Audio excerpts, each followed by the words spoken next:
잊을만 하면 되풀이되는 에스컬레이터 역주행 사고. 지난주에 또 일어났습니다. 그 문제의 에스컬레이터는 최근 안전 점검에선 이상 없음 판정도 받았던 터라서 이 점검 체계 자체에 빈틈이 있는 것 아니냐 이런 지적도 나오고 있습니다. 사회부 최인영 기자 나와 있습니다.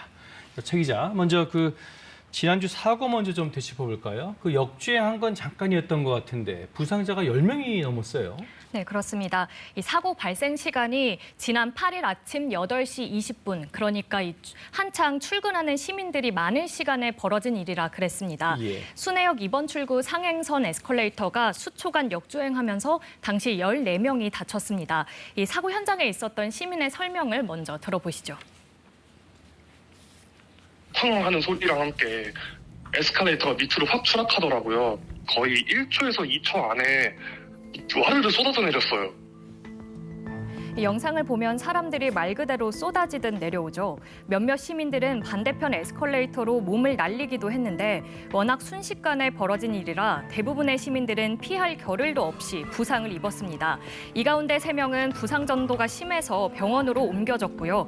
11명은 치료를 받은 뒤 귀가했습니다. 그런데 보통 역주행 방지 장치 같은 게 있지 않습니까? 이번엔 어땠습니까?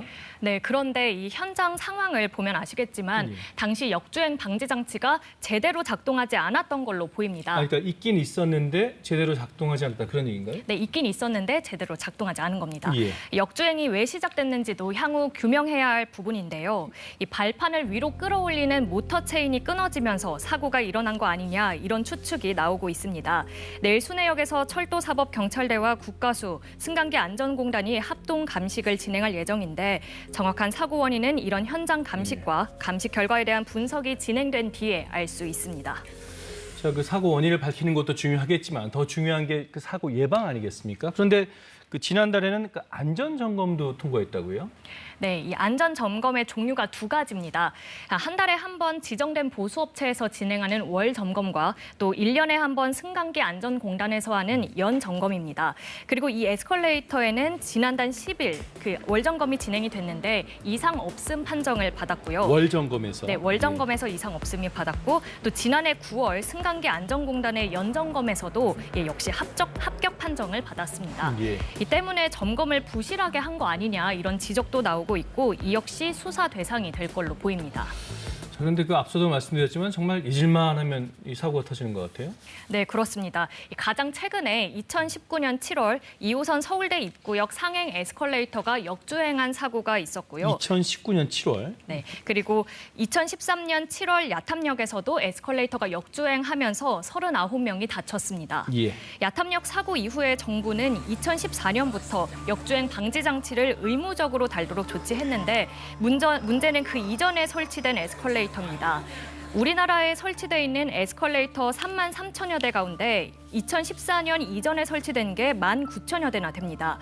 해당 에스컬레이터에 대해서도 추가적으로 역주행 방지 장치를 달고는 있는데 아직 14,000여 대에 대해서는 설치가 안 된 상태입니다. 14,000여 대면 굉장히 많이 설치가 안 됐군요. 지금. 네, 많이 안 된 상태입니다. 또 이번에 사고가 난 순회역 에스컬레이터는 2020년에 역주행 방지 장치가 설치됐는데도 사고를 막지 못했습니다. 이 설치 당시 정확한 소재와 규격에 맞는 부품을 썼는지가 수사 대상이 또 될 듯합니다. 자, 역주행 방지 장치가 있었는데도 사고를 막지 못했다. 참 걱정스러운 부분인데 우리 시민들이 어떻게 하면 그나마 조금 더 안전하게 이 에스컬레이터를 이용할 수 있을까요? 가장 기본적으로 손잡이를 꼭 잡고 타야 합니다. 손잡이. 네, 이 에스컬레이터가 갑자기 멈추거나 역주행할 경우에 넘어질 수 있는데 다른 탑승객들도 같이 넘어지기 시작하면 부상 가능성이 급격히 높아지기 때문입니다. 그렇죠, 떠밀려서. 네, 같이 이제 쓸려서 넘어지는데 또 에스컬레이터에서는 걷거나 뛰지 않는 것도 중요합니다. 넘어질 위험이 클 뿐만 아니라 에스컬레이터의 고장 위험도 함께 커집니다. 예. 뛰면은 그 충격이 가만히 있을 수 있는 거에 비해서 한 10배 이상 그 기기에 가해지거든요. 좀 가장 취약한 부분이 손상을 입게 될 수밖에 없어요.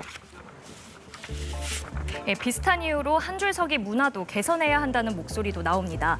한쪽을 비워놓고 걸어 올라갈 수 있도록 하는 문화인데 한쪽에만 무게가 쏠려서 에스컬레이터 부품에 결함이 발생할 수 있습니다. 바쁜 사람을 배려하자는 차원에서 한 줄서기가 시작됐지만 이 사고 위험이 높아지면서 다시 두 줄서기를 권장하고 있습니다. 한 줄서기도 꼭 좋은 것만은 아니군요. 네, 그렇죠. 예, 여기까지 듣겠습니다. 사회부 최인영 기자였습니다.